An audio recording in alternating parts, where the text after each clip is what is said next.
Thank you for joining us on our journey here to preserve the history of mixed martial arts.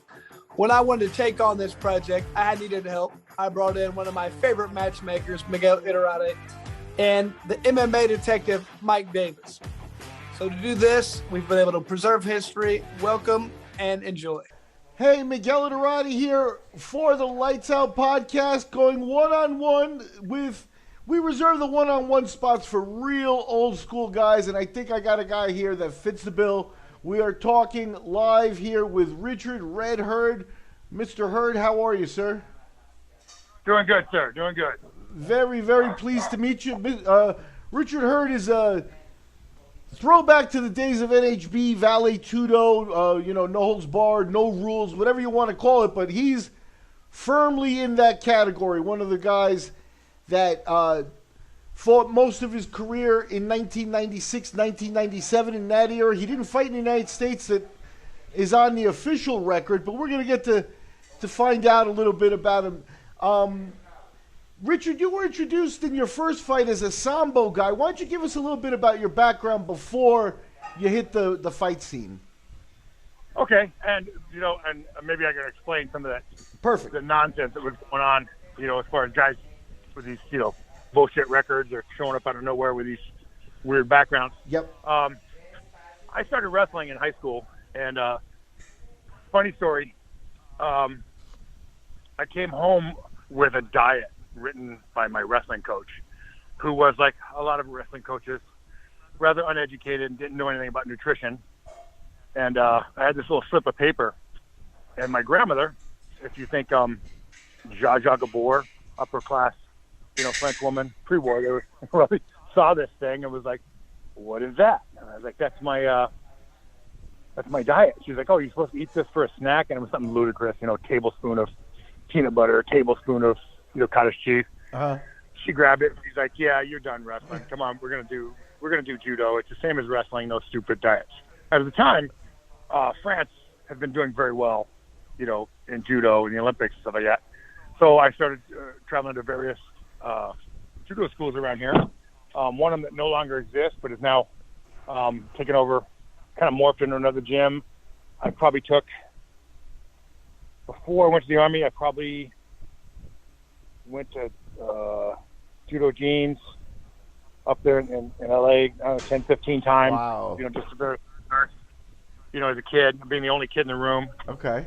And then I went in the Army, and my roommate at the time was an alternate with Randy Couture on the Olympic wrestling team. Okay. For the Goodwill Games. Okay.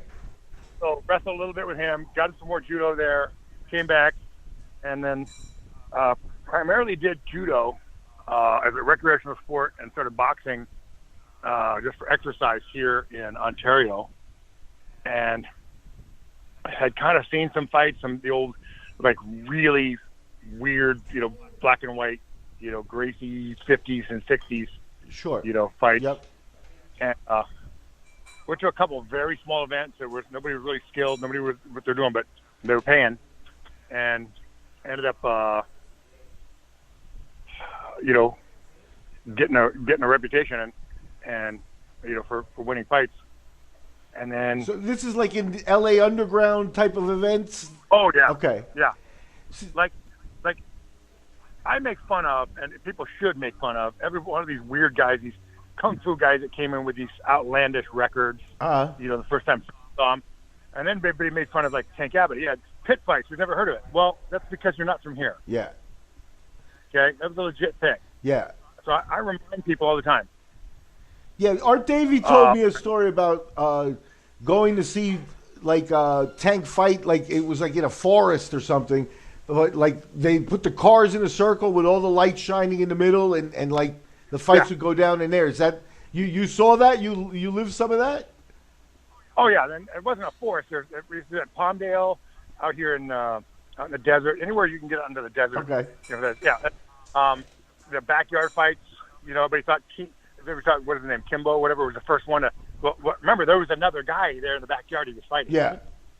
So that guy came from somewhere. So, sure. You know what I'm saying? Yep. Because I know, like, once we start getting into names, you mentioned Tank. Tank's always, one of the big guys with a big reputation, but you always kind of hung out, from what I could tell, with like guys that were bad boys type of thing. Like John Lober's not like a soft character, you know what I mean? It's like Varelans is kind of a guy too who was real rugged in the early days, kind of throw down with anybody. So like that was your crew in the early days? Somewhat, yeah. I mean, that's the guys I knew that once we kind of got peeled off, Okay. Once everybody comes up from their own scene and you start getting to a next level and these guys start popping up. I started with a guy named Rick Lucero, who later on people are claiming is one of the dirty dozen first American black belts, Brazilian Jiu-Jitsu. That's the group. That's where I trained, and nobody was a purple belt. If you're a purple belt, you were like some godlike figure. Yeah, for sure. Now, you mentioned that you had gotten to Gene Lebell's school. Now, Gene, when you were there, were you doing straight judo, or was there already some type of atmosphere about, what would be MMA or fighting? No, I went to the Gene's. I went to the studio there in West Hollywood all the time, but I would go to wherever he was giving a seminar. The word would go out and I'd get a flyer. He's teaching a seminar at some weird school, and I would go pay the $42 to attend the seminar. And it got to where I was pretty much on a first name basis with him because angry little redheaded kid, seeing him all the time. Sure. and then I kind of did one of my first interviews. I did it more as a tribute to Gina Dell. I think my first interview in somewhere, I just did what's your goal? I want to be Gene Lebell. I want everyone in the world to think I'm the baddest dude on the planet. That's cool. One of those things. Okay, that's cool. And Gene's a legend from those days. So by 1996 comes your first fight, like that's on the official records here, in March in something called the IFC in Kiev, Russia or Ukraine. Talk about getting to that event, because it looks like you had already tested the waters out in California and stuff. How do you make the jump to get on an airplane and stuff? So here's the no bullshit story. Okay, all kinds of people have different motivations for wanting to be fighters in this. Okay, Mine's real simple. I have two. Miguel, I hate kung fu. I hate people that do kung fu. I hate people that argue about kung fu. It's okay. You know what I'm saying? Kung fu and televangelist healers, faith healers, are the same people to me. I got you. You know what I'm saying? Literally like, hey, this is a fraud. You're getting ripped off. And any opportunity I got, literally, if I would let me show you. Take me to your kung fu school. Let me fight anybody there, right? So my other thing is I love to travel. I love to go to different countries. I still do to this day. I want to go there. Cool. I want to go to different parts of Africa. Take me to Japan and take me outside in the country. I love that. Okay. So here's the no bullshit story. There was this guy who's kind of a shady dude. We all knew him from our neighborhood. I'm a biker dude, owned a kung fu boxing gym, and he had actually a couple of really good fighters. He was Fred Floyd's manager. Okay. And they made a bit of cash on another event that happened in Mexico City, and Fred Floyd could not grapple to save his life. Okay. Could not wrestle. Literally was just floundering. And he, as his manager, said, I will give you $1,500 over the course of 2 months. Give me a class a week. And I was like, I can't teach anybody, one class a week how to wrestle. Yeah. So you need a sparring partner. So I would come in and try to train Fred Floyd, the big guy. Yeah, sure, Fred the Mangler. Yeah. Mm-hmm. And that same guy said, hey, do you want to go to Russia with us? I can get you in, but you have to sign as you're one of my fighters. That's one of the conditions. Okay. And this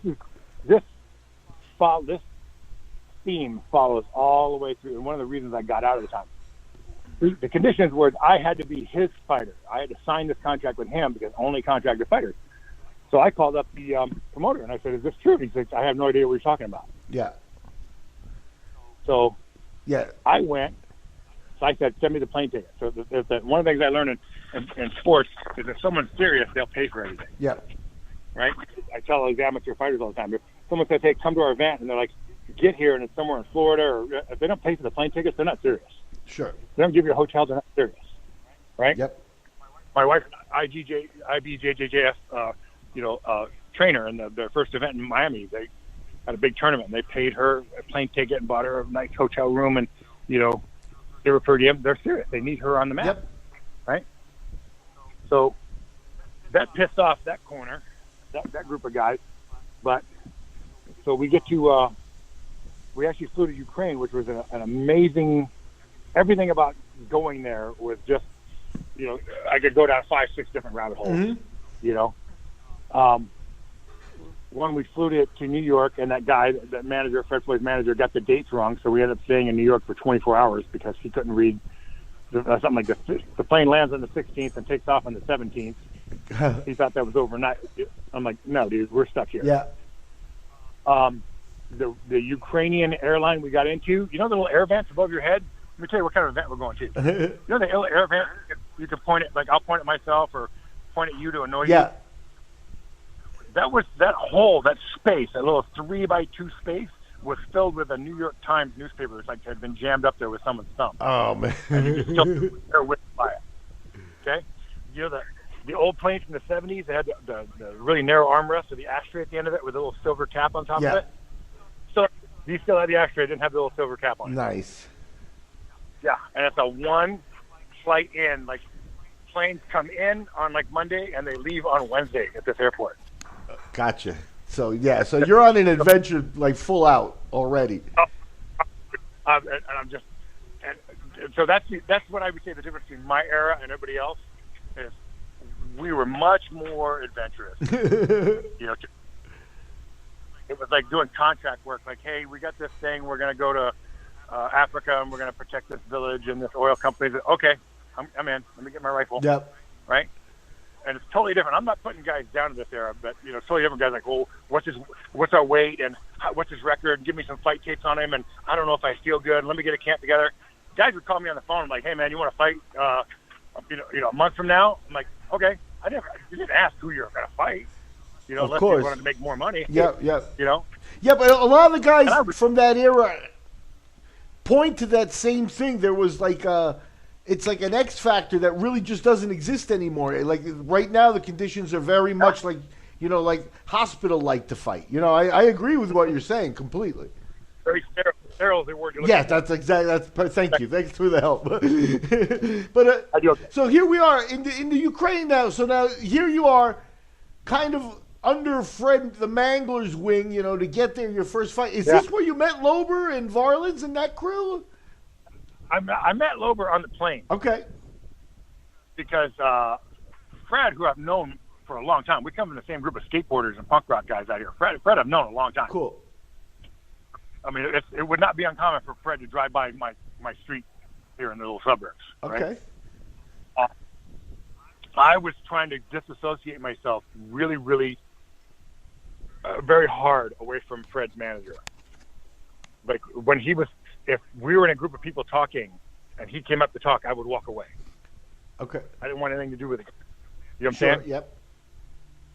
So, John and I and his girlfriend, we met, and, John's a kind of a plotter. He likes to come up with schemes and this and that. And he said, hey, we should both, because we figured out it was me, him, and John Dixon that could all train together and get along, and not have any conflicts. And John's like, you got to tell them you do kung fu or some shit. I'm like, why? And he's like, because if you tell them that we're basically like, pretty good high school wrestlers with some jiu-jitsu, they're going to know that. Let's get an advantage. So that was John's idea. We should tell them we do kung fu. Cool. I've never kung fu a day in my life. As a matter of fact, you didn't like kung fu guys. I still to this day I think it's a fucking fraud. Yeah. It's a fraud. So maybe a kung fu guy that's more to fight. So now, when you met Lober, was it like, like birds of a feather kind of thing? Because he came up kind of that same rough way through, the underground scene and stuff, and really fought a lot in the early days. He was like, famously, people remember him as Frank Shamrock's debut fight. I actually went to Brazil. I saw him fight Shamrock in a rematch. I met him at that point, and he's one of those guys that's legit. Probably a better street fighter than a fighter, and not a bad, all guts competitor. Why don't you talk about meeting him and joining up with him a little bit? Well, we met on the plane, and we figured out we were two like minds when it came to, like, let's treat this like a sport, but also let's treat this like, like we're mercenaries. Let's make our money and, get out of this. Because the Ukraine trip was rough. There was some nonsense going on in the Ukraine. Yeah, I heard that they actually there was like a battle over the actual videotapes after the show, and that they had to be smuggled out of the country. Oh yeah, all kinds of stuff. Like I'm just, someone sent me a clip the other day. I've never seen that footage before, and it's like the real cameraman with a full frame camera who's walking in front of us. I'm like, I've never seen that before, so that might be something came out. But like I got along the plane to this Fred's manager, and then this other guy who's going to be the promoter, Buddy something. They're like small time grifters. Is it Buddy Alvin?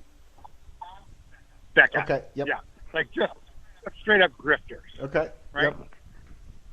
And if Buddy's got a problem with that, I'll put him and John Dixon on the same phone again, and he'll hang up and run away. Okay. Mm-hmm. Just shysters, guys who hanger-ons that decided, if I get I can be your manager. And like, well, what does the manager do in this time? Yeah. I can get you this, and you're getting nothing, but you're taking this percentage.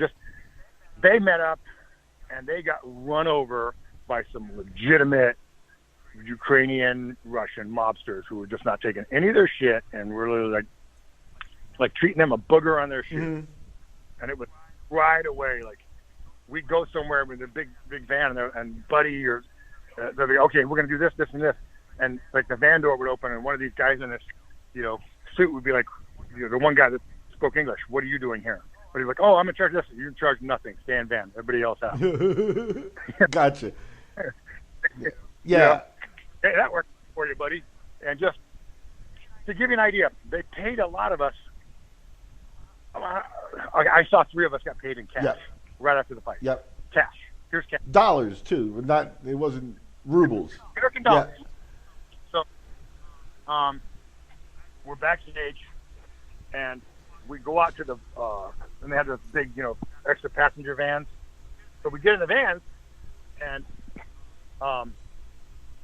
like, I had, like, the shortest fight ever, and I didn't shower or nothing. I was like, I'm going to go back to the hotel. The hotel's right 2 miles down the road, right? I'm going to get in the van. I'm going to go change clothes at my leisure. I'm not going to do it in this, like, 1950s era locker room with a hole in the floor you poop in. And they drove us to a casino. Okay. I'm like, whoa. I got my bag with me. I got my bag with my change of clothes and a cup in it and everything and extra mouthpiece. I'm holding my bag. Well, everybody else is getting out. And I'm like, hey, guys, get your bags. So they're all getting their bags. So there's like this discussion between Pidgin English and Pidgin Ukrainian about where is the driver going from here? Just take us to the hotel. He's like, nope. And he gets out and walks away. It's like, nope. I'm kind of like, I was told to drive you here. So, so this is what I'm doing. So we go in, and there's one whole section of this little mini casino that's walled off just for us. Oh, gotcha. And like right away, my little spidey sense is going on. I'm like, I jam my money in my pockets. I'm not playing any of these games. I'm doing nothing. Yeah. Right? It's like, hey, we paid you. Now give the money back. And there's like these, second-rate looking Russian. Well, I don't want to be like this. There were some girls there that looked like their only job was to get their money. Yeah, business women, we could call them. We can call them business women. So we're there for a while,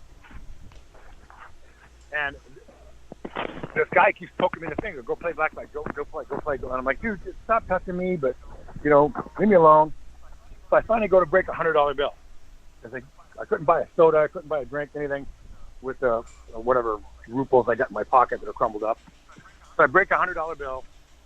And I remember John's wife at the time had actually bought us the sodas because I didn't want to drink it all. And that seems really small, right? So I broke this $100 bill. So I go back I got like 5 20s on me. And I go to the register in this little casino, and I'm like, I hand her 5 20s. I said, can I have a $100 bill back? I don't want to carry in too much stuff anyway. And she starts pulling out these rubles and like counting them out, which would be like 4,000 rubles at the time. Yeah. But she grabs the 520, puts them away. I'm like, nah, just forget it. I'll take a $100 bill, please. She's like, nope, shaking her head. I'm like, so I'm standing like, hey, I gave you American money. You gave me American money. Now I just want it back. Just give me another $100 bill. and she's not going to give it back. So I'm standing there, and I'm like, okay, I'm going to make an issue of this. And the chief promoter guy, you might see him if you ever see the pictures, always wore a trench coat and carried a cane because he's trying to let everybody know he's the mafia. Gotcha. He walks up, talks to her, looks at me, reaches into his pocket, and does the New York mafia, wad. He pulls out this wad and like counts out all this and pulls out 100 and like hands it to me disdainfully, like, here's your $100 bill. I'm like, all right, man. All right. We're square. And then right about then, that's when Paul Varelans and Boss got into it in the lobby, which was hilarious. They were standing right behind him. Yeah, I heard that. We actually had Paul on before he passed. May he rest in peace. And he talked about partying with Boss at that show and that they went through a plate glass window. Can you give us tell us that story? He went to a hospital there too. Yeah, he was a foot away from me at the time too. It was freaking hilarious. So we're walking out, and it's me and this little guy named Alexander, who ended up coming to live with me for a couple months, who's all of 135 pounds, a little Ukrainian kickboxer guy, still tiny feller. And Paul, it was just a bear of a man. Yeah. Right? We're pretty drunk. And Paul's one of those guys that he gets drunk, he gets excited. He doesn't get tired, he gets excited. Right? He's like a fucking, your classic jock. I'm drunk, come on! He starts a big booming voice. And he had like kind of slid in front of me as we're walking with one lobby, and he hit Alexander. So that's like 6'8", 350 versus 5'7", 140. And I grabbed Alexander like he was going to fall over the boat, right? I'm like, hey, dude, you're fine. He's like, and he's looking up at this huge guy, and Boss had gone up behind, was sneaking in between me. Paul. I was walking right behind Boss. Paul had like slid in behind me to try to like put a body lock or some shit on Boss. Gotcha. Because they were both pretty lit. Uh-huh. And Boss was like trying to get a Kimura, right? From how much you know of sure, position, yeah. That right from the belly button. And problem is, 200 pounds versus 340. The guy's already got standing behind you with his hands clasped. So they start. Boss kind of like hopped to the side, and Paul's arm went into this little narrow section. And if you think like Eastern European church or fancy hotel, that little narrow window next to a fancy doorway, like that plate glass, kind of with different colors, and I had some on it. Paul's arm just buried into that thing, and huge, like big laceration. Yeah. Like, oh, dude, that's not gonna. No, we're not gonna tape that, bro. Yeah, he said he saw there was a piece of glass like the end of a hockey stick sticking out of his arm. Oh yeah, because it's plate glass. It's not gonna break. It's not gonna break. Oh yeah, huge. He's like, man, he's like, okay, and they got him to the hospital. And the best part was, because I'd done stuff before. I'd been in the service. I'd fought before. Yeah, I'm kind of not the best guy to be injured around because I might, pick on you a little bit. He comes, like, it looks like, and this cut's like 8 inches long. Ooh. Right? Big old sideways laceration. He's got like 4 loops of what looks like leather shoelace thread holding this thing together. And I'm like, what is it? Did this guy go out like to the boot barn and just like, what in the hell, dude? I've never seen anything like that before in my life. He's like, well, that's what they use. I go, and the stitches are like an inch apart, just big old loop. Yeah. Like, oh, there you go, American. Yeah. And so I was, and then, Lober, who was a medic, EMT, fire department medic, we were just like laughing at it, like, dude, that's not gonna work, man. Wash that thing, because the plane flight's like 24 hours, one plane. Wash that thing, man, because that's not doing anything. It's not keeping anything closed, But Paul manned up, and a couple months later, I saw him in Brazil, and he had a really nice scar. So. Yep, that's amazing. Now, one of the things I wanted to ask you here is, now you've been fighting, obviously, already a rugged dude. You've been fighting in California, and you were familiar with the scene there.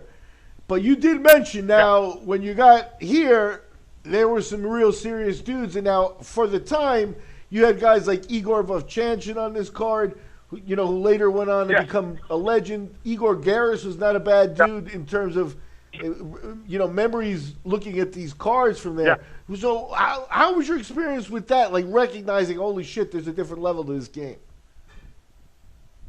I got to say, everybody that was there, and you'll see, if you ever watch that fight, after, I just was reminded of this the other day, after everything, the one Igor comes over to me and comes over the fence to shake my hand. Uh-huh.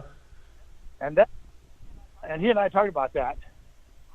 I literally said, if this guy's not the favorite to walk through everybody, including me, something else is going on.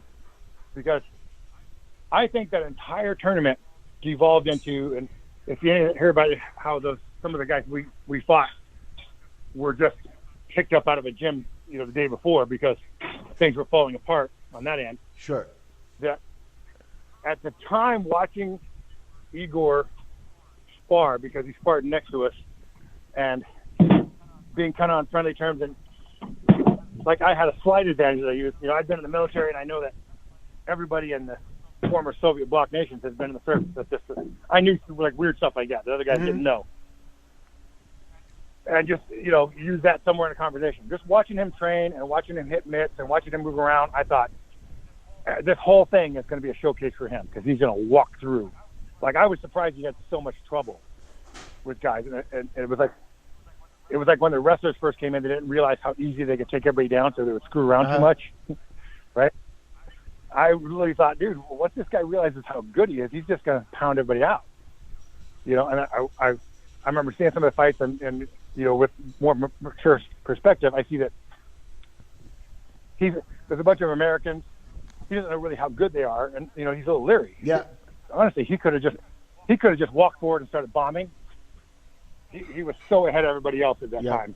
The people that got him ready to that event. The other thing is that you mentioned too, that was a factor in that one too, is weight classes or lack of rather, because he faced Varelans and Floyd.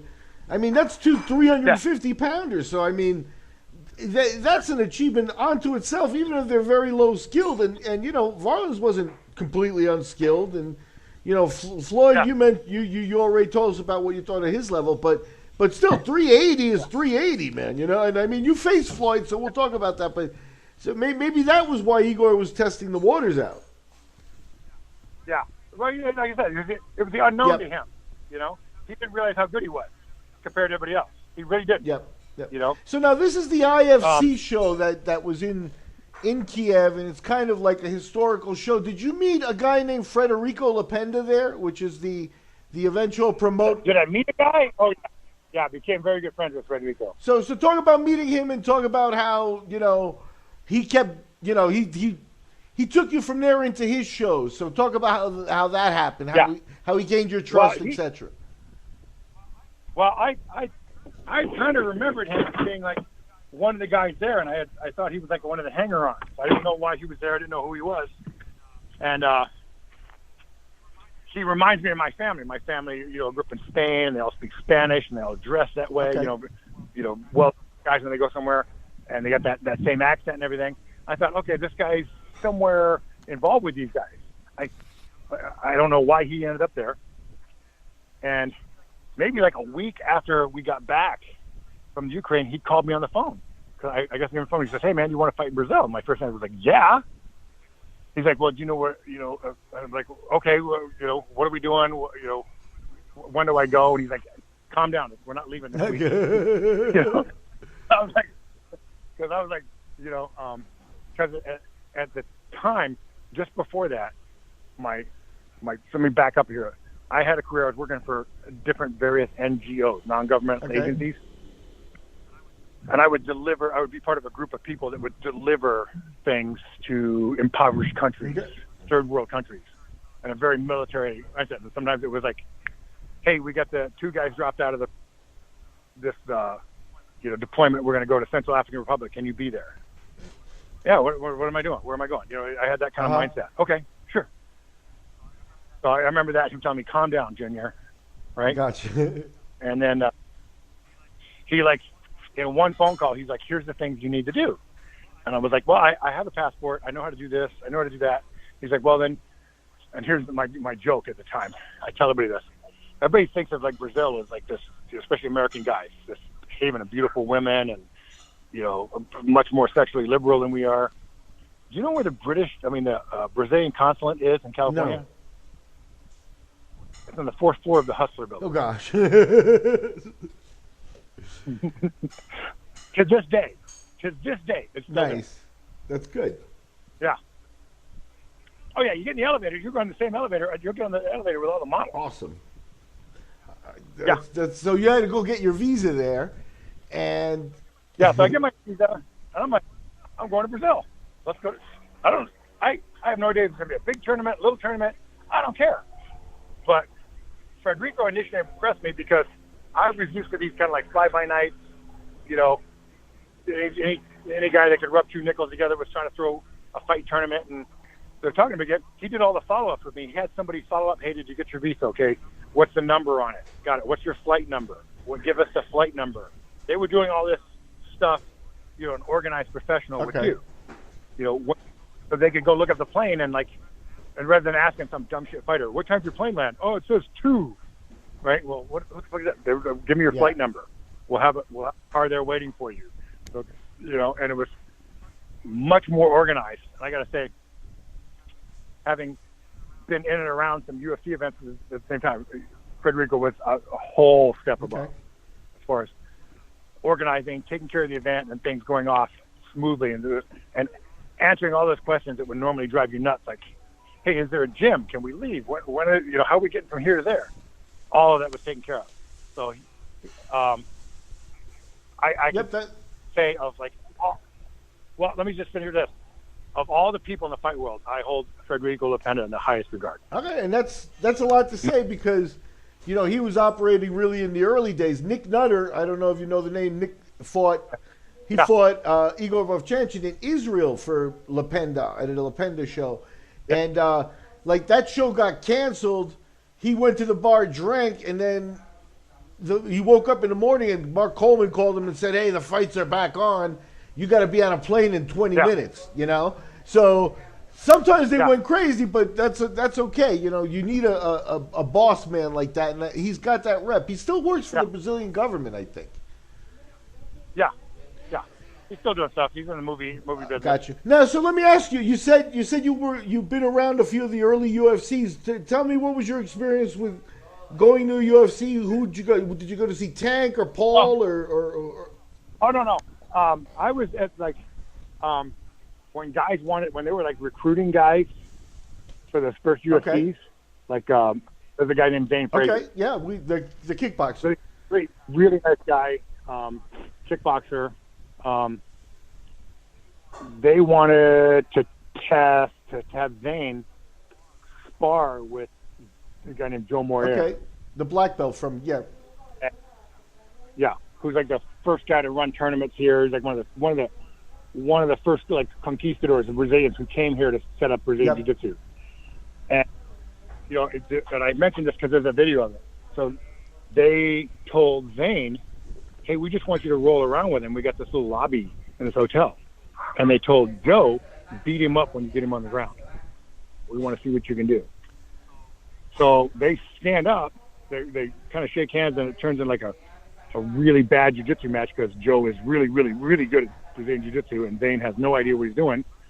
So they're kind of rolling around, and as soon as Joe mounts him, he starts headbutting him in the face. And Zane's like, what the right? Shit like that, where it was just really...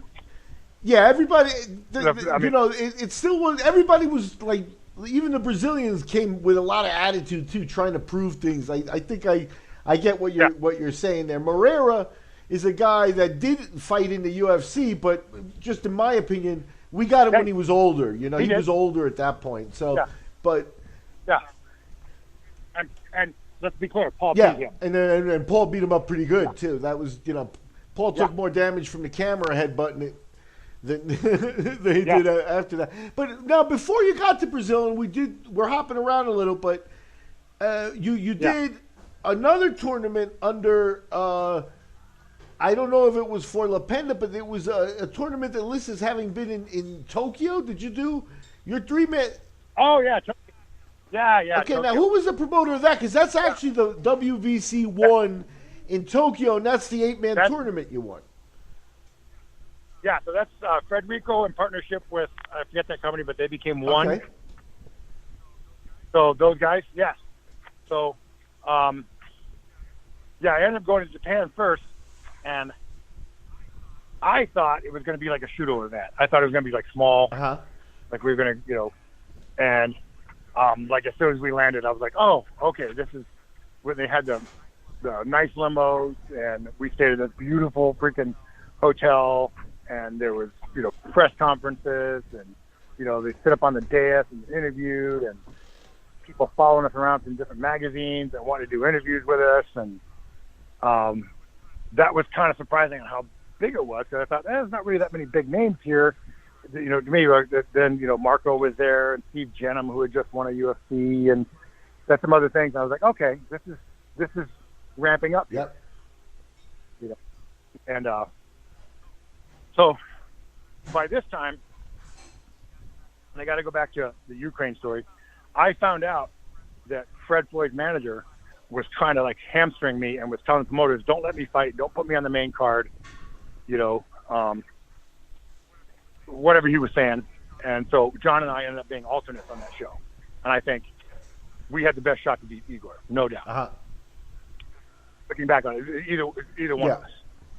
But we were to the finals, and it would have been a little bit more well-rounded MMA match rather than two guys standing in front of each other punching each other. Right.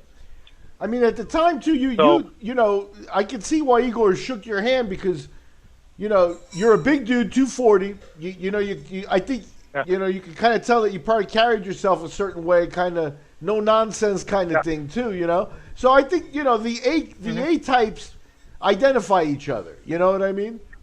Yeah. And at the time, he was 200 pounds. He wasn't the chunky Igor that fought in Pride. This guy was friggin' ripped. Yeah. So carrying that over, by the time we get to Japan, there's Fred Floyd again, and there's his manager, and his manager is telling people I owe him $15,000. So I decided at one of the little press events to, instead of walk over to him and confront him, to talk to him from across the room. I said, hey, how is it that I owe you money when you paid me to train for Fred? And he didn't want to talk about it. He was trying to get out of the room. And the problem was the door out of this little convention room is to my back. He had to walk by me. So I just started laying into him. Hey, dude, I heard you said this. I owe you money. Come get it. If I owe you money, come get it. It's here in my pocket. Mm-hmm. Hey, bring Fred with you too. So, that's, how do I owe you money? And what business deal did we do that I owe you $15,000, or that he was actually my manager and he got me into fighting and he trained? I'm like, you did none of that. I barely know. You want me to speculate? The fantasy in his head. So you did you say you made $1,500 for the Ukraine fight? No. That guy had paid me over the course of a couple months $1,500. Oh, okay, all right. I thought he had taken like 90% kind of thing. You know what I mean? And then maybe the Ukrainians didn't pay him, but they paid me. They paid me. I got $3,000. Okay, that's cool. Good. And that guy had called me on the phone and said, "Hey, am I still your manager?" And I'm like, "You were never my manager. What are you talking about?" And he goes, and he actually said this. He goes, "Well, I'm thinking maybe like a $1,500 finder's fee for the Ukraine trip." Well, finder's fee? What are you fucking talking about, dude? Yeah, just one of those, like, just straight scamming. Yeah, like a mooch or a leech, trying to get the trip for himself, like people who don't belong. I understand. There a lot of those, So that and he didn't know anything about fighting. He didn't. I remember, give you an idea of this level of folks. I walked in one day, there was a fight in Mexico called the World Combat something. And this guy, Bart Vale, was basically getting beat up by a nobody. And he did an arm triangle from the bottom. Okay. Right? And there was some dispute because the other guy's corner didn't know anything about fighting, had thought that Bart had tapped out when the actual fighter, because his arms crossed over his face, he tapped out. Right? You're talking about that famous fight Bart had with Mike Bitonio. There you go, Mike Bitonio. Yep. Right? where Mike Antonio's corner didn't realize he had tapped out. They thought Bart had, right? So I walk in one day, and this guy's got all his Kung Fu students on the ground, and they're mounted, and he's showing them how you parry an arm and then choke the guy out while you're mounted, right? And I said, what if he just puts his hands on your face and pushes up? You know, something stupid like that. Like, what are you doing? What are you? You're gonna get these guys murdered. What are you doing? And they're like, you take the middle fingers and you touch them in the ribs right here, and it's a kidney. It affects the pancreas. And, what?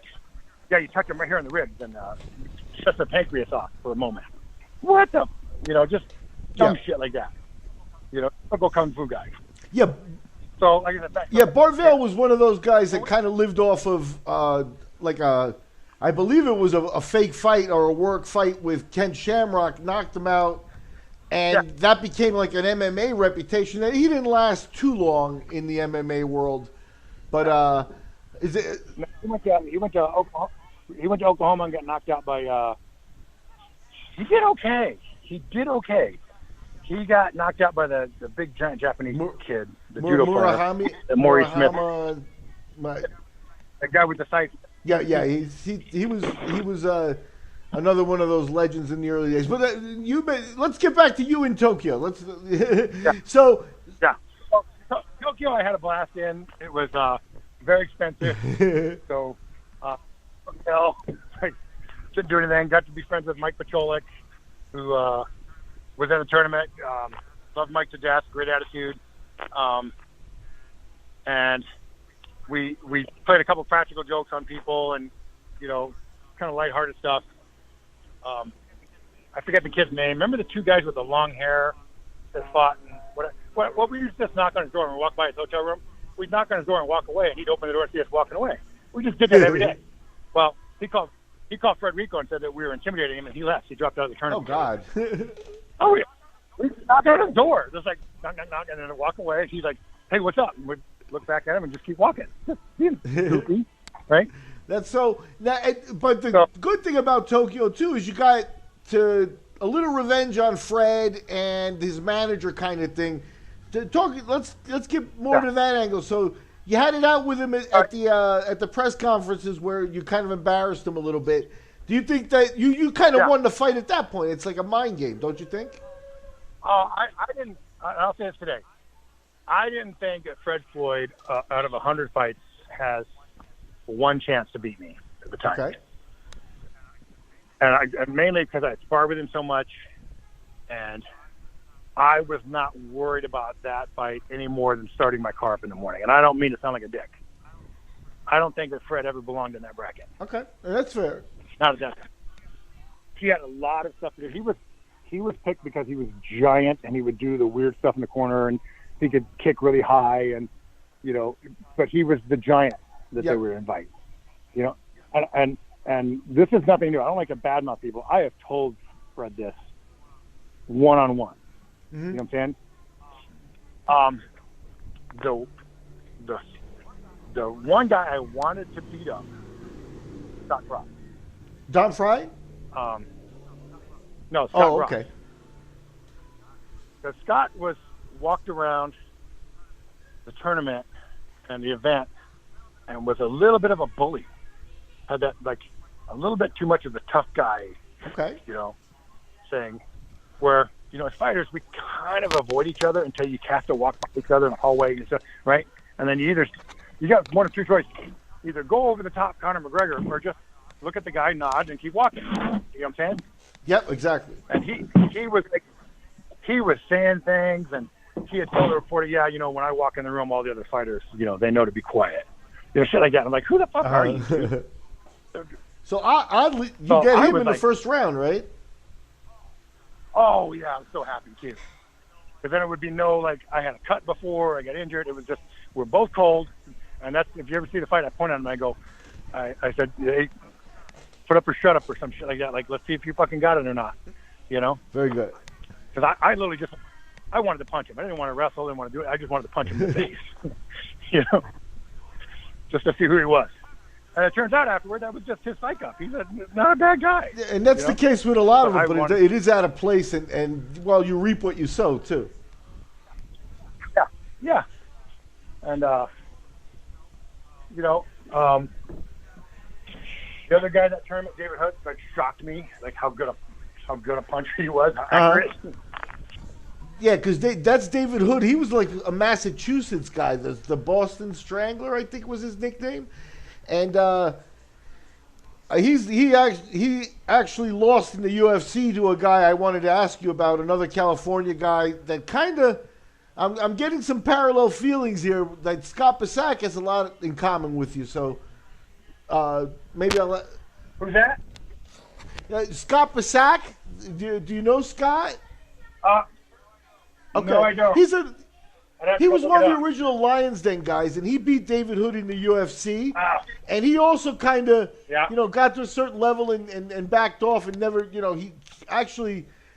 Art Davey told me that he had called Scott Bessac about being in the UFC, and he told him, he said, the guy you want is Ken Shamrock. And he kind of gave it over to him. But he's another, California guy that did a lot of underground fights and things like that. So I thought you might know him. Anyway, David Hood, that fight extended itself to be a 9-minute fight. Why don't you talk a little bit about that? A 9-minute fight, now you're in a serious competition. Yeah, so initially, and I think about that because it's like I made some boo-boos in that fight. I assumed he was going to try to come out and like go straight to a grappling message. His jiu-jitsu pedigree was a little bit more known to some folks. My idea was I was going to light him up a little bit. My thought was I was going to make him box because he wouldn't be able to take me down. Sure. My better wrestling. And I remember like pop, pop, pop. All of a sudden, 3 fists hit my face, like accurate into the little 4x4-inch box, between my nose and eyebrows. I was like, oh shit. I remember going, oh man, he's like accurate. He's on it. He wasn't like, overthrowing or he just pop, pop, pop, pop. And I was like, oh man. Well, there goes that part of the game plan, right? And then I dumped him. Well, sorry. And here's a weird little thing I have for the rest of my fights. There was a fight before that went up for like half an hour. Pedro the Foot versus some Japanese guy, and they just grossly sweated all over the place. Okay. At one point, I go for like a single, and I decide to back out, but I end up holding him by the ankle. I'm like, oh shit, I still have his ankle. And I go to kick his other foot out, and I step on this huge pile of disgusting sweat, and I fall on my ass. Right? And from that moment on, I would go into the ring and walk around and point at places on the mat, dry that off. Because if you ever stood on one, they're really, really tight, so fluid stays on it, right? Even though it's and you would see me point to the ground, dry that off. God, I was embarrassed. I just fell on my ass in front of these people. And he jumped on me, lit me up with a couple punches. I got in my guard, and then I remember talking to him. Stop doing that. He was trying to push me under the rope. I knew what he was going to do. Or at least I thought he was going to push me so that my face was under the ropes because it was the Brazilian rules. They would not stop the fight right there. And then you're kind of a little less mobile, and then he would be able to pick and choose, have a better opportunity time to sock me up a little bit. And so I was like, okay, you're gonna push, and I put my foot on his hip and push him away, and he literally drove me up underneath the rope, and I was like, fuck this, dude. And then he kept driving. I was like, just trying to get back in the ring, and he kept driving forward. Hit me in the butt with his knee and like pushing me underneath the arms and driving me up. So my belly button was up, like the ropes were up on my belly button. I'm like, screw that. I'm going to lean back because I was doing a crunch to stay in the ring. I was doing like a half step. Like, screw that, And we both went out of the ring. And then, I finally got to do a leg lock on him and bend his leg a little bit. Sorry, bro. Yep. But I got my favorite takedown. That was the takedown I was going for first, but I backed out of it. Yep. So I got that. It's what I call a high outside single. It looks like a double, but I'm only holding one leg. More of a judo variation, but just cupping with your hand and going up once you get your ear up against the hip. got him up in the air, and that was that. So then I found out I was fighting Fred, and he's like, oh, Fred had a really easy fight. He fought this big kickboxer, and he got a bye or something. I was like, dude, don't even worry about it. So I'm like backstage with Pacholik, who had busted his hand up, and he's like, hey, what are you going to do? And I go, doesn't matter what happened. And I was telling Pacholik, doesn't matter what position we're in. I've been training with Fred. I had trained with him, and we used to do that, all these positional, like, Fred, if you're on the ground, hold me down here, and he couldn't do it. Okay, Fred, get on my back and get your hooks in and hold me there. And he couldn't do it. He's like, over and over and over. So I was really confident. This day I would advise against any other fighter being that confident, but I was like, unless he, lands a couple that, stall me out, and then he puts, uses that to, like, because Fred was kind of a disciplined boxer. He wasn't crazy. So unless he, lands a couple that make me, hesitate, and then he puts one on me, that's all I kind of got to worry about. And then, thanks to his manager giving him the absolute worst advice, rush at Red, the guy who's a much better 100% grappler at you, and try to tackle him. Yeah. Rather than stand back and be 6'5" and do the thing you do well, which is actually box. Fred's best was he can box. And you can see that in the corner, him run over there and tackle him, and, you're heavy, that makes you a better wrestler. No, it doesn't.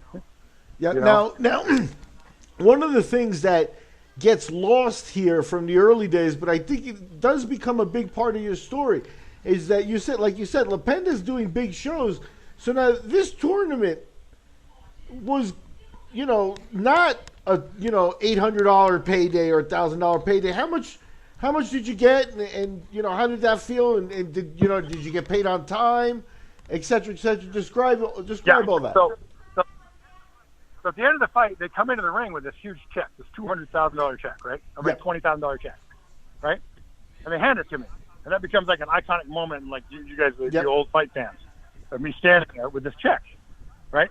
Which kind of stunned me. I was like, and the guy from Ultimate Nutrition gets in the ring with a microphone. And so this is like a whole other level of stuff I'm used to. And the music starts playing, and everything's choreographed. And I was like, holy shit, right? I'm kind of standing there like, that kind of threw me more that I was actually going to be paid, and, a guy with a microphone standing here and nobody's listening to him. This is a legit event. Yep. So, so I got this huge oversized check. I go backstage, get my eye sewn up. Fantastic job. And there's another thing. They had an actual plastic surgeon backstage. Wow. Who did my eye up right there. With the whole chair and like the little, it looked like a scene out of a B movie. They had a little miniature operating room in there. Yep, the difference between Japan and Ukraine, right? Oh, yeah. Huge difference. So get sewn up, get washed up. I'm walking outside, and I'm like, and I kind of entrusted Mike Pacholik and Lober, like, hold my stuff or whatever. And there's two, like, porters from the hotel. They got all my stuff on one of those, like, carry-alls, you get to the hotel. And Mike's standing next to it, and he goes, hey, man, these guys, they're in charge of your stuff, but I wanted here's what a stand-up guy Mike is. I didn't want you to think I let your stuff go. Here's all of our stuff. But these guys are going to put it in their van right now. Okay, cool. So they're taking care of it. And the guy's wearing a little emblem from our hotel. So, I was still leery of, like, traveling all these different countries. And like Japan's, like, zero crime rate, whatever. And here's a guy wearing hotel jacket. So we go out, and, like, the first question I said to Frederico, I said, I don't think you sound like a dumb American. I got this big check. Like, what do I do? Do I take that to a bank? Right? And he goes, no, dude, you mount that thing on your wall. I'm going to write you another check right now. I'm like, okay. And so he and I were joking. I go, what if I cash both checks? He's like, dude, if you can get that 6-foot-long check cash, right? So he wrote me, he and Fred, the guy from Ultimate Nutrition, they whipped out, they had a, it's like a cashier's check, but it's actually like a bank promissory note, like a business saying this is a gold stamped check. This is good for whatever. He wrote me a check, and I said, well, I don't want to lose that thing. Sure. All my bags over here. I have a wallet on me. I got a pair of blue jeans on, and the other guy, Fred, said, tell you what, I'll keep it. We live within 15 miles of each other.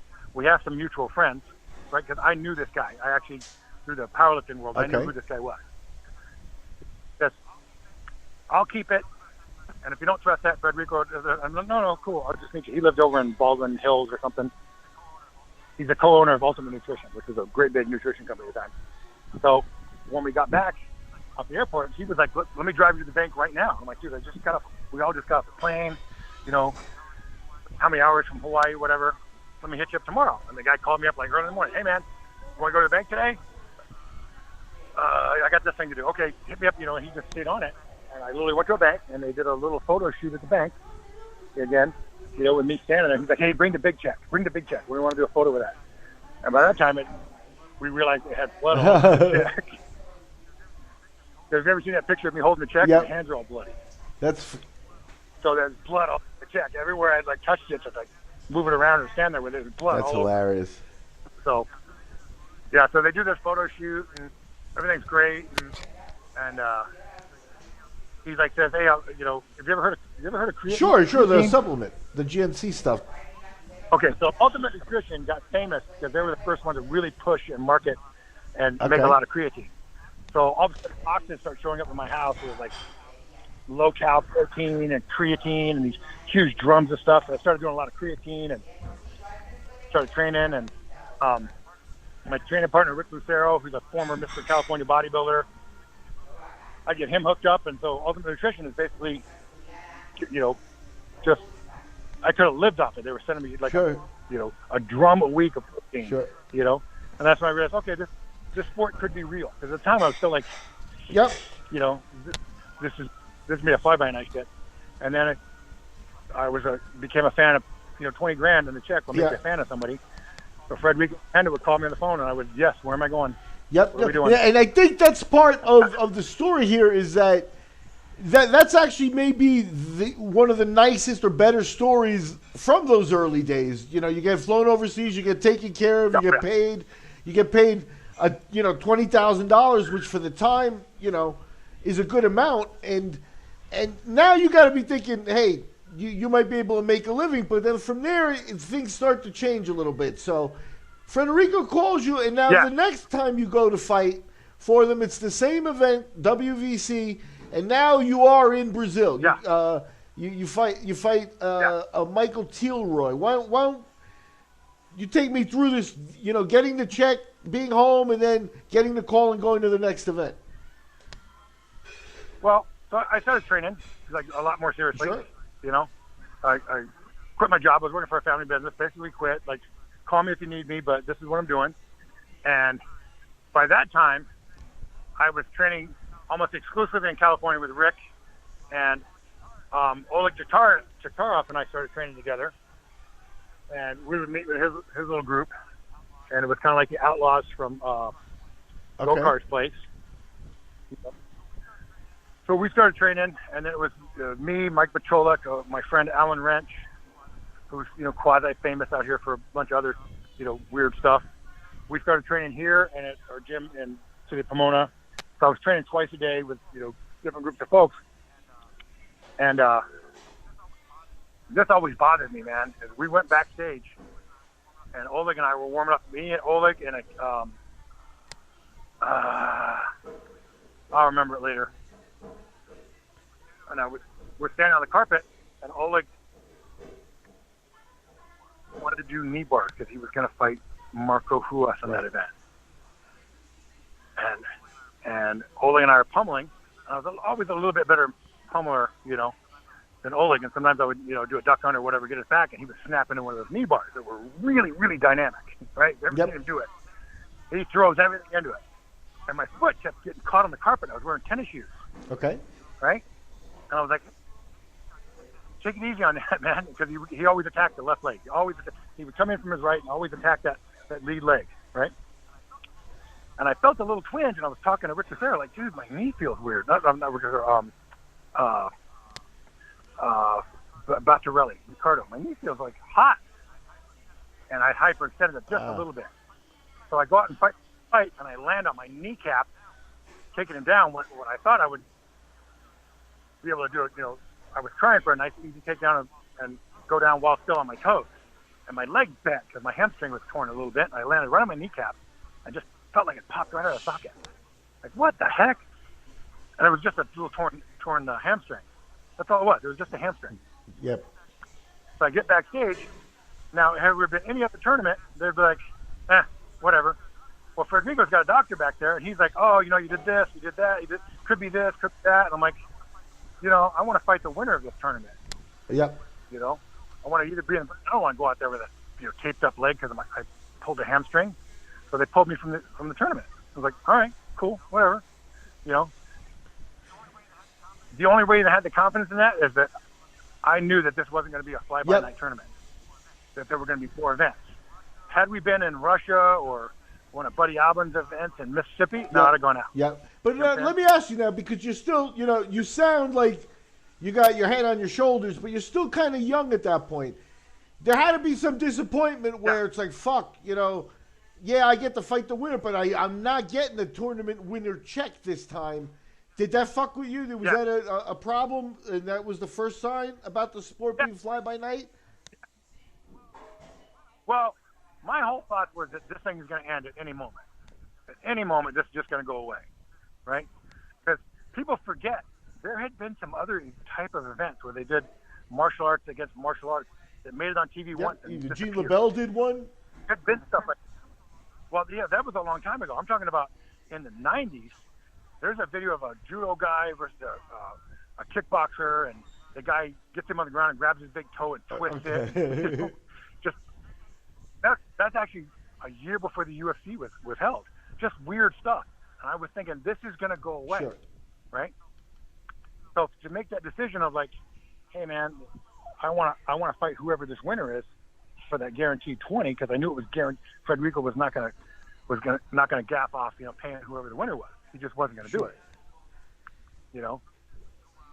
Just go out, maybe have a poor showing, because remember, your resume at this time is not a bunch of people talking online.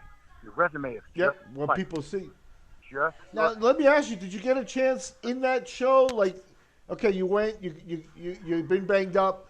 The doctors checked you in the back, but did you get a chance to see Pedro Rizzo? Yeah. So, talk to me Yeah. about like, and then eventually you said, I want to fight the winner, and I want him for next show. So, tell me your thought process there, how you looked at him, because he would go on from there to like a Hall of Fame career. So give us that first impression. The first time we met, like that was that trip. He and I actually got along. As soon as I dropped out, he and I are no longer competing in that event. And we're staying at this big, beautiful hotel, the big lobby.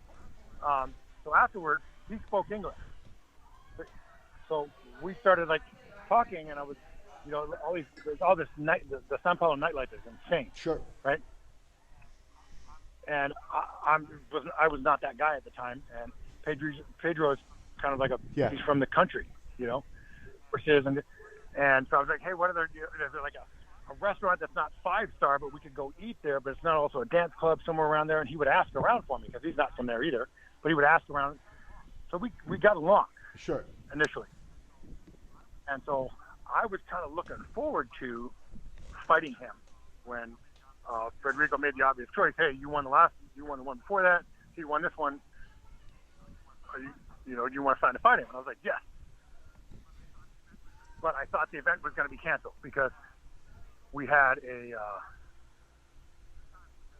two times we had visa issues with tournaments where guys had gotten the wrong and people from the Brazilian government came and had stopped the show. So I started training, and then I got pretty good word, hey, we're going to put this tournament off for another 2 months. And so I wasn't what we would call today in a camp. And I was told, hey, you know what? Tournament's on. Can you be here? We're going to send your plane ticket 10 days. I was like, oh, shit. Well, yeah. So it's not an excuse. Pedro Rizzo kicked my ass. He used me as a heavy bag for like 12, 13 minutes. Let's be clear. But I thought the tournament was going to be delayed because of the visa issue, which actually happened in UFC with Rick Lucero when I wanted Rick. Everybody had to fly to Argentina. But that's a whole other story. So I was looking forward to it because I thought it would be a good matchup. I thought I had a good game plan. He just ran through my game plan. Yep. Now, what was the first 5 minutes of the fight with my game plan? What was the loser's end of that purse for you? I came out with like $5 grand. Okay. Plus all the plus. Remember, the legitimate. I was getting paid per diem. So Yeah. $300 a day. Yeah, no, that's you know, to hats off to Lapenda because that's exceptional money. That's more money than the UFC was paying. You know, very quickly after that. So, you know, in that respect, definitely hats off to him. But at the same time, when you expect 20 as a dude trying to live his life, you expect come out as the winner, go home with 20 grand. Now you got 5 to pay the bills. That's a big effect. And I think that's part of what your story was. I read a couple of things online. Was that a big effect on you? Oh yeah, I wasn't planning. In my mind, this thing was going away, and I was going to take from it what I could, which was mainly the fun of traveling and going somewhere and being treated well, and fighting was a great thing to have. There's nothing better than being in the ring. It's just the best part of my life. I've all been standing in front of somebody ready to fight them, no doubt about that. But I was always thinking, this event's canceled. We're going home. We're going to tell stories about this when we're old. Here we are. The whole thing would fall apart. I literally thought, and you got to remember, this is right at the time when states are it's falling off pay-per-view in the UFC, John McCain, all that stuff. You're absolutely right. The shows overseas where you were already in were really the only ones where there was any hope. So now let me ask you. You mentioned Oleg, and was he like a later training partner of yours? Is there any stories about the Russian Bear you can tell us? We interviewed him, and he's a phenomenally fun interview as well. Okay, I'm going to tell you a funny story about Oleg. Okay, because Oleg and I spent the time together. We're in Japan now. Oleg, now listen, I love Oleg to death. He's a funny guy.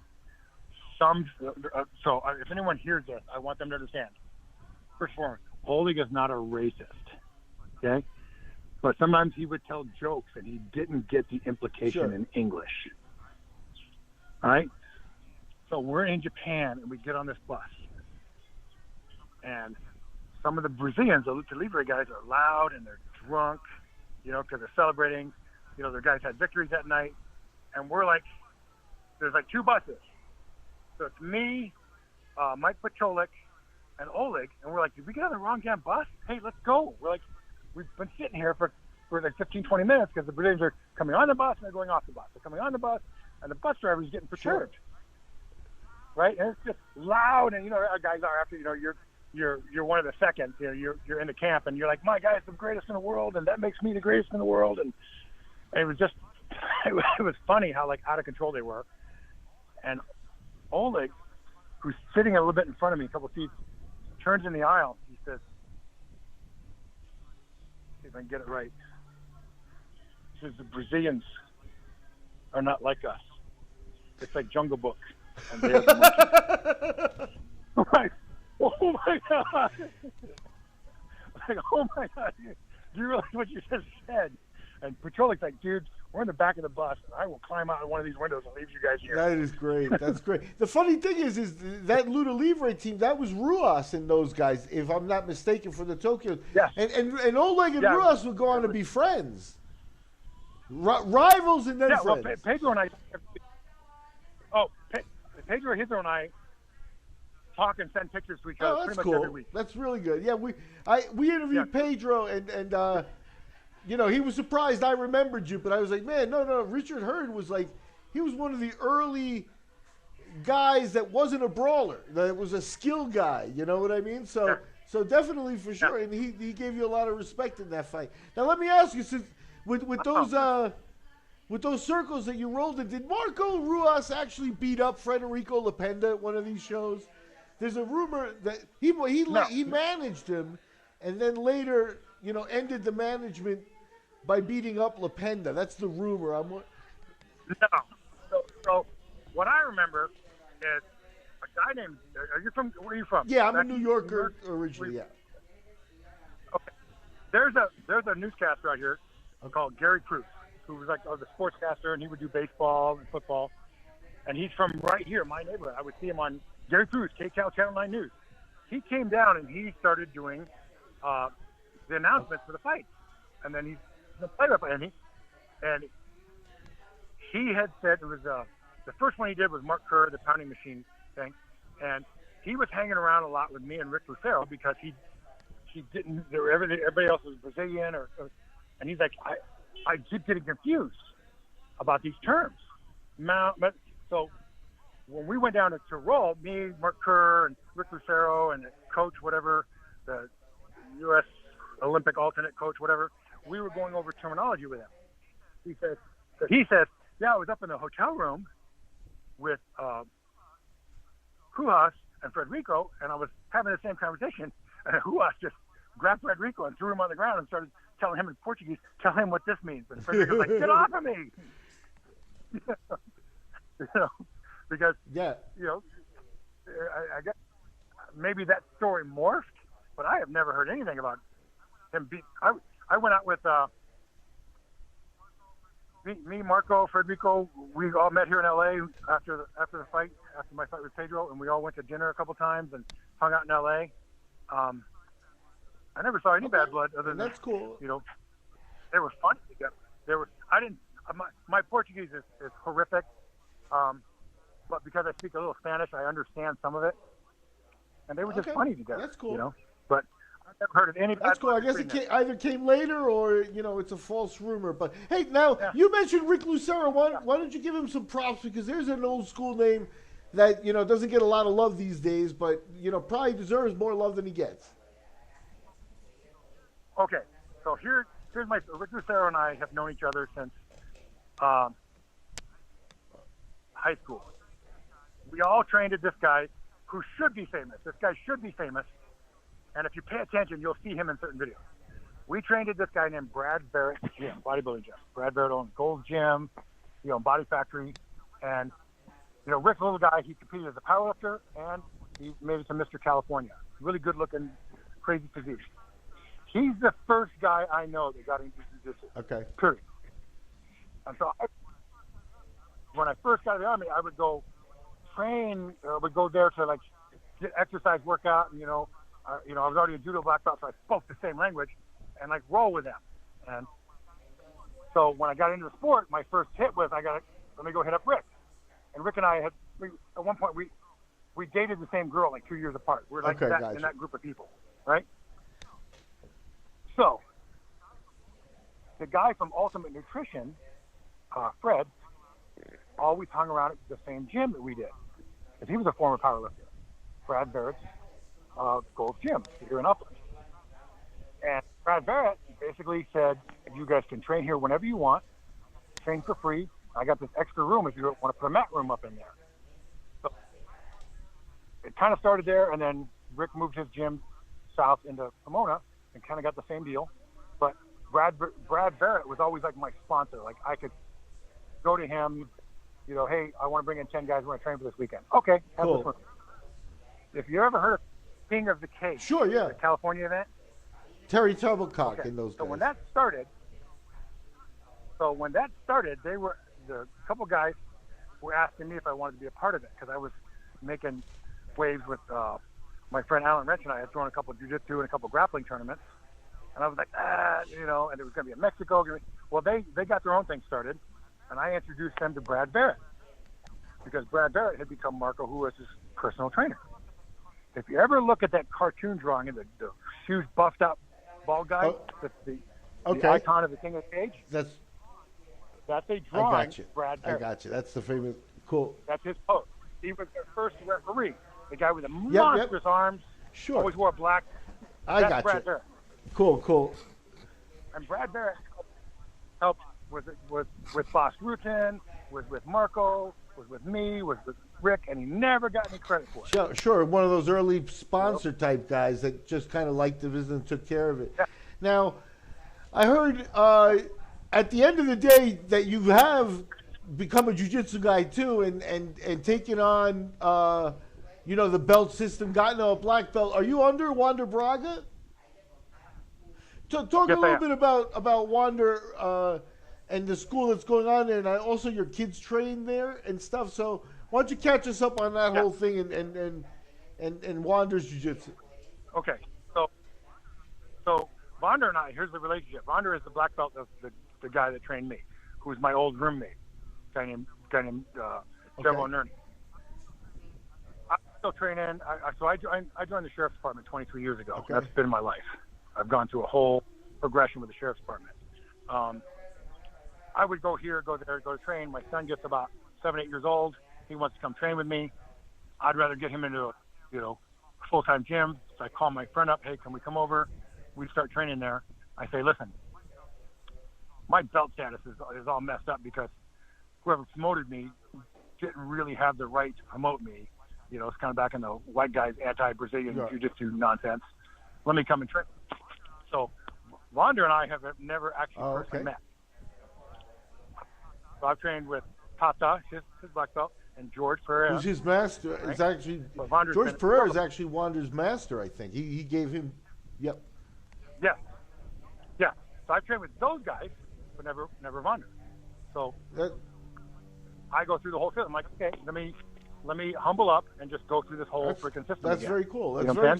Some people do it, some people resist it, but I think it's a nice journey for you to put yourself through, especially as a police officer, or a sheriff later. Now, do you know Bohlander, Jerry Bohlander, the old Lions Den guys? He's a police officer too. Yeah, I knew Jerry when I gave Jerry some advice one time, and he thought it was dumb, and then he called me back one time and said that was brilliant. Jerry had made it known that he was a very good wrestler, and I said, you're doing it wrong. And so what are you talking about? I said, you're taking everybody down. Two things. You get in there in one of these Olympic class wrestlers, you're not going to take him down. So there goes your whole strong suit of your fight. I said, why don't you think about this? Use your wrestling to not be taken down by anybody. No, man, I'm a wrestler. I'm going to take him down and ground and pound him. I said, I do it. I don't let anybody take me down. I don't tell anybody that I wrestled. I don't tell anybody that I was in judo. I don't tell anybody that. Try to take me down. You're going to have and look at the modern fight. The best wrestlers in the world are now getting exhausted, right?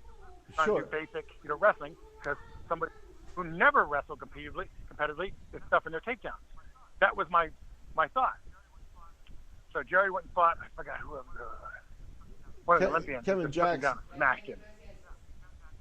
Yeah, Kevin Jackson just smashed him. Yeah, he pulled the fight out, but he got hurt during that fight. So yeah, it's not a great way to win a lot of fights. You're absolutely right.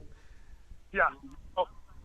So I was like, sometimes you got to think like Patton. Not what's my strong suit. What's their weak suit? What will work most of the time? If you think you're a great boxer and you get in an MMA event and the guy's only skill across from you is being a professional boxer, maybe you should take him down. Maybe turn it into rapping. No, I'm a great boxer. Yeah, not as good as he is. Yeah, no, my partner on the podcast, Chris Lytle, did 18 professional boxing matches, got to a certain level. Yeah. And at one point they offered him a fight with Andre Ward. And, there are levels to this game, you know what I mean? Great, Red. Look, as we're wrapping up here, I wanted to get you, I know one of the places you found a refuge in was as a referee for jiu-jitsu and stuff like that out west. You want to tell me a story there as we wrap up here? A story about wrestling? Yeah, or anything interesting there, or a story that you want to tell to wrap up? I don't know. We did discuss my non-part in Smashing Machine, right? You want to discuss that? Yeah, let's talk about that. The Smashing Machine, obviously the Kerr documentary, and you were around during those days, so fill us in. Well, yeah, actually, so the story of that is that's the same crew, that the film crew and everybody that was filming our fights, and that begins at my super fight with Pedro Rizzo. Okay, that's down in Brazil. Yeah, that's in Sao Paulo. And actually, we're staying at a very nice hotel. We always stay at the same place, this place called Maksud Plaza. Right. So if anyone says they know something about those events, that's like my trick question. Hey, where did we stay? Yeah. Right? Because that's the same place we had the event. Right, because you could tell, in the fights, that they're you're in a conference room because it's got a real low ceiling. Very distinctive feeling. Like anyone who's been there can describe that feeling that's when you get in the ring right above you. Yeah. You know? So I kind of figured out what was going on because there was no, hey, we're doing a documentary. Okay. But I kind of figured something was up. And, so good part and sad part of the story. And the sad part is some of the fighters had started taking this drug called Nubane, which is, a painkiller. Yep. And they're injecting it. And as we discussed, you're supposed to do it intramuscularly. And I watched several of them graduate to having to do it, as in they're an addict. Yeah. Having to do it 3-4 times a day intravenously, doing the same way you would do heroin. And I was like, guys, what the fuck are you doing? How is this any different than being, on heroin? And so I started noticing that this certain crew and certain cameramen were getting scenes that you wouldn't normally associate with a fight video. I mean, there's fight videos, and then there's some backstage stuff. So I told one of them, and they're, hey, I don't want to be in this. Any part of this, I don't want to be in it. And I told Frederico Lapenda, I think I know what you're doing here. And to me, it looked like they were purposely following Mark around, and it looked like they were filming his addiction. Like it was the scenes you would do before an intervention. Mm-hmm. And at the time, Mark was at his peak. And I got to say this about Mark. I met Mark at what I think was his peak. I obviously think he could have been one of the best ever, period. Genetically and skill-wise and intelligence, who knows where he could have been the Michael Jordan of MMA. Yeah, offline, you compared him to a frontline NFL level athlete. Go ahead and include that, please. Oh, absolutely. There's athletes and there's levels of athletes. Mark is on that freakish scale that, as I've always said, since back then to now, the best athletes in America play in the NFL, period. And anyone who wants to dispute that can just, the fastest track athlete, go play football. Yeah. The strongest athletes, the best wrestlers, the Bob Golics and the guys, you play football. Mm-hmm. And I'm comparing Mark to that because he was just a freakish athlete. But I don't think he had anywhere near his potential. Sadly, his peak is probably when he began because his problems began at the same time. So I don't think he ever got any really better than that first year after his Valley Judo fight. I don't see him progressing, I think, because of his other problems. Because it just becomes, I think, just my opinion, I think it becomes physically detrimental. You just can't do the things you could do. But just, like I said, freakish athlete, sweetest guy in the world. It's always amazing you meet somebody like that who's just the nicest, sincerely nicest guy in the world. You do realize we punch each other in the face, Mark, right? Yeah. Now, that's one of the components, especially in the early days of the sport, where there was actually a debate whether it was sport or spectacle, because there's a comedian that has a great line that says, nobody ever left a fist fight to go see the band play. You know what I mean? Fist fights, yeah. They have a real attraction. You know what I mean? Did Kerr didn't like that? Was that your sense of it? Because I think you got to be a mean guy inside. And he and I actually talked about this, where he was talking about how his brother was like, "You sure you want to do this?" Not as this to be detrimental to her, but do you? And the italic would be on the word "want." Do you want to do this? Because wrestling is one thing, and wrestling is a very rough sport. As far as getting near the edge of the rules, and you don't necessarily do submissions, but you're purposely putting someone in a horrifically painful position to get them to move. Yep. That's different than looking somebody in the eye and punching them in the face. You know? Yep. And a weird caveat is that you hear there's like, to make a military analogy of this, it's one thing to be a soldier. It's another thing to be a sniper and watch a guy through a scope and see his face before you pull the trigger. And fighting is not a gunfight. It's a knife fight. You're looking right. It's very personal. You're looking right at the guy. You can talk to him. You talk to each other. Yeah. While you're fighting. That happens. There's a fight of mine where I'm fighting David Hood. Okay. And I reach across because I'm trying to set up this arm lock, and my thumb goes right in his eye. He says something, ow. And I literally, if you really pay attention, maybe you can hear, I'm like, hey, man, sorry. You know, because I was. Sure. I was like, I'm not dirty. I'm trying to snap your arm in half, right? Right. But without the eye poke. Yeah, that's rude. I always like jokingly question Mark on that. You're like the one guy, I don't see you, you know, holding a foot lock and the guy's not tapping the pain and just going, all right, let me give this, you know, another 50% power and watch this bone break. Yeah. Feel it, you know. I didn't see that. Yeah. So now, I would joke with him about it, you know. Yep. And now, like, when you were talking there about him allowing himself to be videotaped by Lapenda and things, like, I wanted to ask you, like, do you think that was a cry for help or, like, his attempted help, like, to be so public about it and allow that to go on? Because at the end of the day, what you're talking about, like, I remember his first tournament, I think it was, he annihilated Paul Varelans, right? Yeah. And then in the second fight, he blows the guy's teeth down his throat, Capoeira guy. It's like those were about as violent. And then from there, you know, you could see maybe Mark, I don't know, took his foot off the gas. I don't know. Do you think he was, or was it the drugs? Do you think he was looking for help as well? Well, in the fight, I say that tactically he did the best thing he could do is, you know, blow through the first two fights. And, you know, Fabio Gurgel was really close to submitting him several times. So Mark really had to pay attention. There's a backstory.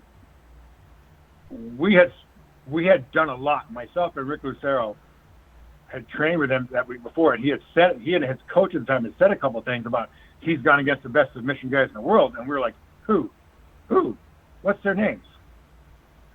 And because we rolled with him a couple of times, and Rick Lucero, who's like 160 pounds, submitted him several times, over and over. I got him a couple of times. I'm like, hey, if you were punching me or standing over me, I probably wouldn't get this right here. But you're kind of susceptible to this arm lock because you keep doing this. So we kept doing that with him over and over. And Fabio even while getting smashed in the face over and over, almost got him several times. So I think Mark's strategy was sound in that tournament. But now backstage, I'm still to this day just kind of like, I would never let someone do that to me. Follow me around with a camera and allowing them to see my biggest, you know, that I've got an addiction or something. I can't imagine doing that. It doesn't fit with me. There's an old saying, you know, only fools compromise themselves, you know. It's like, well, why would you show that? It's like why you know, this might be something you get over in a week or two, or you conquer this, but this is going to be memorialized for the rest of your life. Yeah. Right. So I literally told the crew, not a second of me, not the side profile, nothing of me will be in this. And there's a couple of scenes in there where you see, you know, if you've ever done any camera work, it looks like the whole scene has been cropped short. It's because I'm standing there behind him, talking to him, or I'm somewhere in the group because I was like adamant. No, I think this is something bad. I don't want anything to do with it. And I don't mean bad. I was like, I just didn't want anything to do with it. Yeah. And so I haven't really watched it enough. I don't have to even talk about what event it is. And it's literally Pedro's and I's super fight.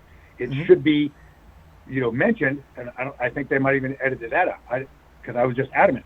I don't want no part of this, you know? Yeah, for sure. Now, I thought.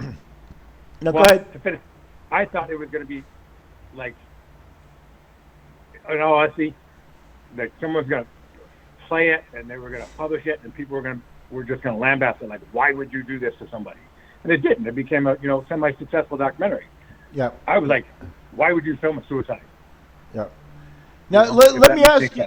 Let me ask you, because we're talking about the 90s and it was a different time. Newbane was, kind of new, I guess, Yeah. And so how easy was it in Brazil? Will you talk a little bit about that? Because I can tell you, Mark Kerr in 2003 at the Abu Dhabis, he sat at a computer station in the hotel, like translating names and things like that to hand a list off. Like, how easy really was it in Brazil? And was that like the operating? You mean to buy pharmaceuticals? Yeah.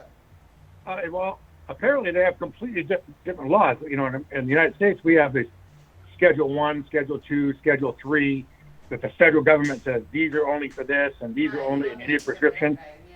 Apparently, you can walk into a pharmacy and just buy it. And in fact, I remember guys had these lists. There was what tournament were we at? The lightweight tournament. Macaco and Pele, Rick Lucero fought Joe, another American wrestler based out was Asian. Okay. So a whole bunch of wrestlers were there, a whole bunch of Lucha Libre guys were there, and we're walking around, and everybody was hitting the pharmacies, and they had these pieces of paper that translated all these different known steroids. And I remember one. I don't remember what it might be Dianabol, but it was called Hermogenin. You could walk in and say, "Give me this much Hermogenin," and and the guys were just putting it right on the counter. And I remember, I'm not gonna say who I was with, but they walked in, they spent a lot of money, and the guy reached down on his counter and pulled out a pack of syringes, which in the United States is a misdemeanor.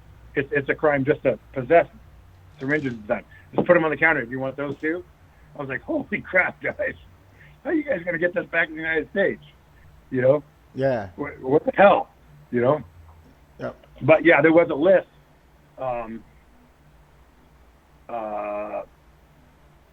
Yeah, and they're hangers-on and enablers, like a guy will show you the right pharmacy where everything going on there. So it was definitely a time where you could see where, unfortunately, Mark's personality kind of he liked the painkiller. You know what I mean? It's like I think he didn't like the sport, and that led him down a dark path, man. That's you know. And like I said, I've always been mystified at that. Why? And I always go back to that. Why he allowed that to happen? Because he's a smart guy. Yep. So when you say cry for help, I'm like, okay, there's some insight there that, you may have that I didn't at the time. I was like, I don't get it. Yeah. Yeah. Steroids are always going to be part of these, single combatant, single event sports. They're just always going to. The day has passed where there's no one's going to be taking it, or no one's, there's Olympic athletes and countries spending so many thousands of dollars to mask it. It's part of the sport. Absolutely, absolutely. Well, I hate to end on that dark note, but Richard Hurd, we've gone through your entire career here in MMA. Definitely a pioneer, one of the first technical fighters. Tough and technical. Those qualities would be good today in the sport too. You know what I mean? And you were one of the pioneers of that advanced stage of the sport in my book. Yeah. Your fight with Rizzo didn't go your way, but it was one of those that was a groundbreaking fight where you were watching two guys, trying something new. It wasn't a brawl anymore. So thank you very much for your time and for your history in the sport, man. All right, brother. Thank you. Good day. Keep in touch. Thank you, sir. Check out the full interview on iTunes, Spotify, and all major podcast platforms.